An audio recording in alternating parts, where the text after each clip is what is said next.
I have another question here. I've been getting, it's kind of wacky how these questions kind of come in batches. What should I put on my dashboard? I got a lot of dashboard questions this week, both from business owners and fellow practitioners.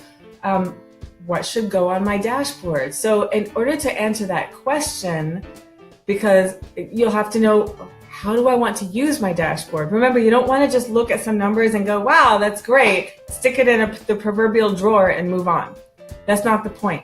The point of looking at your financial information is to have an aha moment. Do we have anybody on the live call right now who's attending the live show who has ever looked at something and had an aha moment?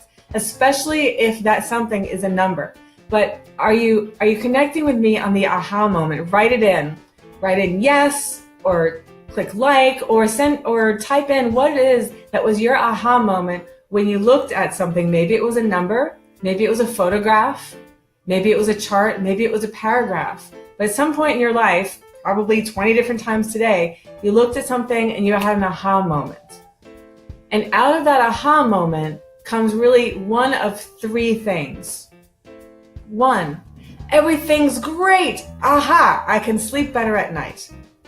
Two, aha, something is not working great, and if I want that situation to improve, I need to do something about it.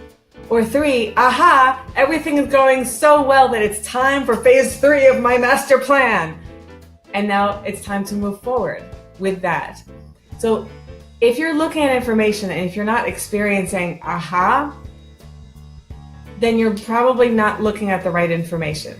So what to put on your dashboard is really different depending on what it is that you would really like to do in your organization. What is it like you'd like to do in your life? Some people have personal to-do lists. I know we're branching off of the finance for a moment, but you have a calendar, online to-do list. Okay, I have a calendar, I have an online to-do list. If I look at something and have an aha moment, I need to have that even in my personal life. So a financial vocabulary word here that we're going to bring into the picture is called driver. What number is a driver that makes an impact in your organization? Maybe it's what percent is each employee contributing to gross revenues? Maybe it's what's the trend in profit from my most frequently sold item over the past 3 months? Aha.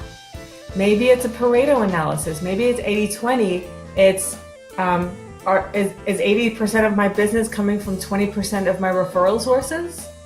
Aha. I'm working to, maybe not. Maybe I'm working too hard and not cultivating any superstars in my referral source base. Maybe I'm hardly working hard at all and all of my business is coming from one referral source, and that's really risky. Aha, I should diversify my referral sources.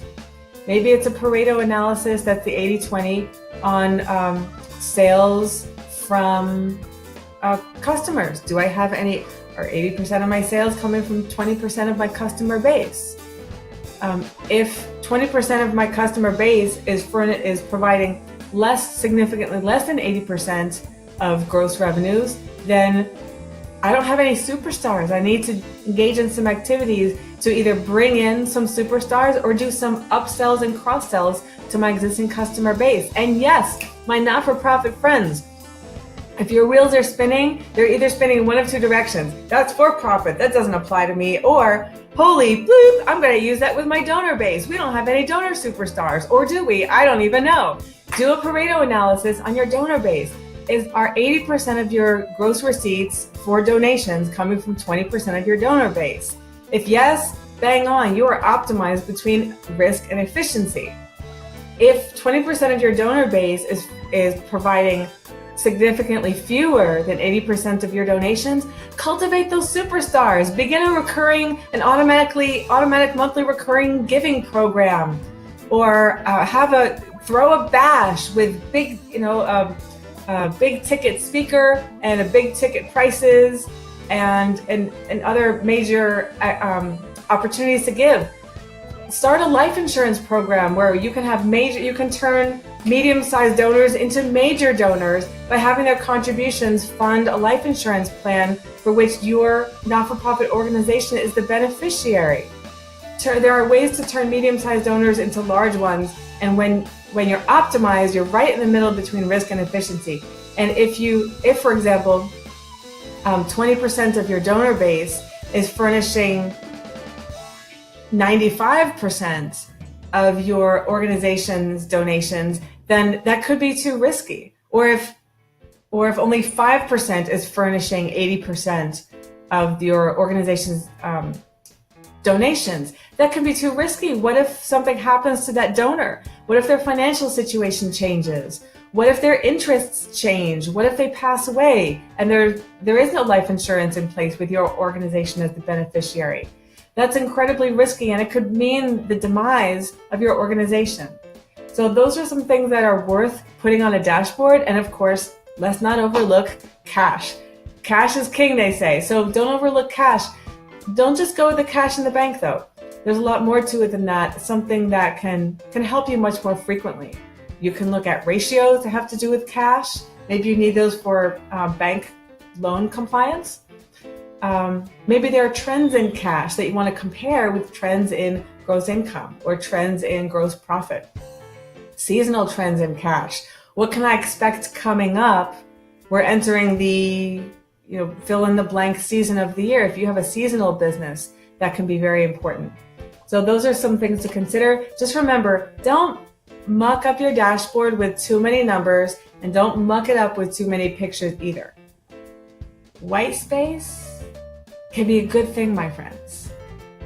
And as much as your accountant may be in love with just filling a dashboard full of numbers and pictures, or worse, just numbers. I mean, I'm an accountant, and even I don't like looking at just a page full of numbers. The brain likes to get something at a glance, right? Was it Malcolm Gladwell who called it thin slicing?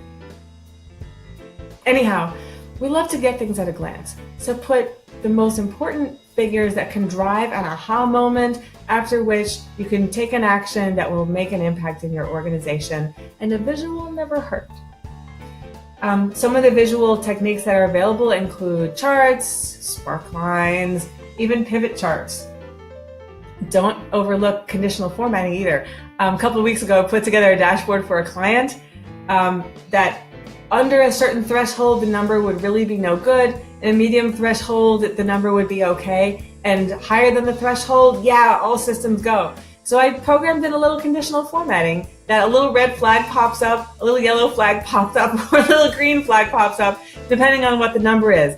It enables the business owner to look at it and at a glance say, aha, things are fine, or aha, I can sleep better at night, or it's time to execute phase 3 of my master plan, things are going really well, or uh-oh, something's not working and I need to find out what it is so I can create workability there.